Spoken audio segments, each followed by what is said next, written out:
Proyek food estate di Gunung Mas, Kalimantan Tengah dituding Walhi gagal dan berdampak merusak lingkungan. Lahan seluas 600 hektar sebagai lahan food estate dan ditanami singkong, namun kini justru singkongnya mati. Tidak hanya itu, Walhi juga menuding proyek food estate ini merusak lingkungan. Pada September 2020, Presiden Joko Widodo memberikan amanat pada Menteri Pertahanan Prabowo Subianto agar mengurusi food estate di Kalimantan Tengah. Seperti apa kondisi terkini food estate di Kalimantan Tengah? Kita sudah terhubung dengan koresponden Metro TV di Palangkaraya, Kalimantan Tengah. Seperti apa perkembangan di food estate di Gunung Mas yang ditanami singkong itu?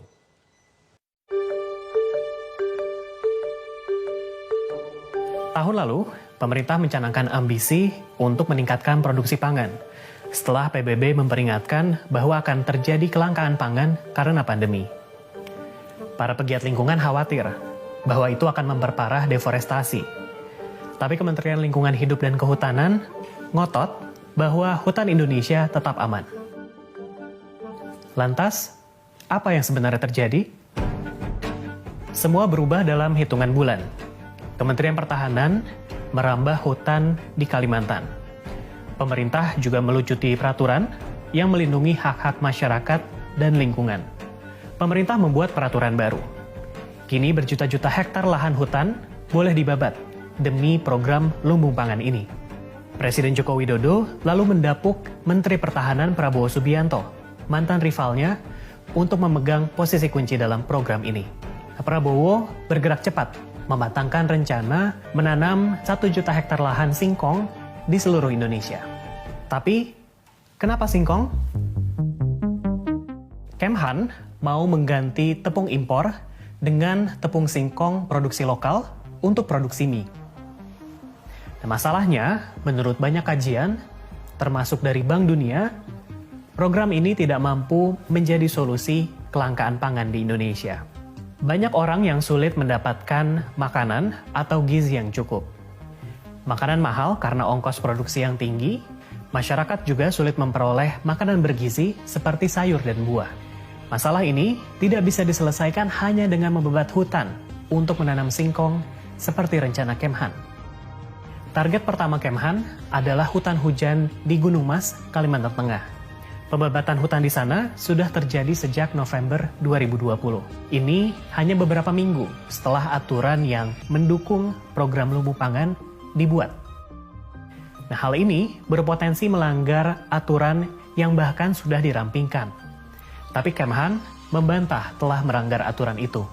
Nah, kami juga menemukan bahwa hampir semua area yang ditarget adalah habitat orang hutan menurut analis dari ahli dan pemerintah. Lalu, siapa yang diuntungkan? Kami menemukan sebuah perusahaan tanpa rekam jejak yang jelas, Agrinas, yang memegang peran kunci dalam program lumbung pangan Kemhan ini. Agrinas baru didirikan April tahun lalu. Di situsnya yang mentereng, mereka mengumumkan ambisinya dengan gagah menjadi perusahaan produksi pangan dan lembaga konservasi terkemuka. Agrinas adalah perusahaan swasta, tapi kepemilikannya agak aneh, karena dimiliki sebuah yayasan amal yang awalnya didirikan untuk membantu anggota TNI mendapatkan pendidikan dan rumah. Siapa yang memimpin yayasan tersebut? Menteri Pertahanan Prabowo Subianto sendiri, dibantu dengan sejumlah perwira. Sementara manajemen Agrinas didominasi oleh politisi Partai Gerindra, partai yang dipimpin Prabowo, dan juga lingkaran terdekatnya. Di antaranya adalah 3 pemuda yang disebut Kesatria Jedi Prabowo yang membantu Prabowo dalam kampanye Pilpres kemarin. Terus, kenapa ini penting? Menurut para ahli, ada konflik kepentingan. Ketika Menteri Pertahanan memiliki kendali atas sebuah perusahaan swasta, perusahaannya mencoba meraup untung dalam program lumbung pangan yang diawasi oleh Kemhan sendiri. Tapi, tentu saja Agrinas dan Kemhan membantah telah bermitra. Merespon pertanyaan dari kami, Kemhan membantah telah melibatkan Agrinas dalam program lumbung pangan. Agrinas juga mengatakan hal serupa. Mereka membantah. Tapi, kami menemukan bukti bahwa Agrinas mengajukan proposal investasi bernilai triliunan rupiah untuk mendanai program lumbung pangan Kemhan ini. Dalam proposal itu, Agrinas meminta 33 triliun rupiah kepada pemerintah Korea Selatan dengan dalih punya peran sentral dalam program Kemhan ini. Siapa yang menulis proposal tersebut? Salah satu dari 3 kesatria Jedi Prabowo, yang juga adalah wakil CEO Agrinas.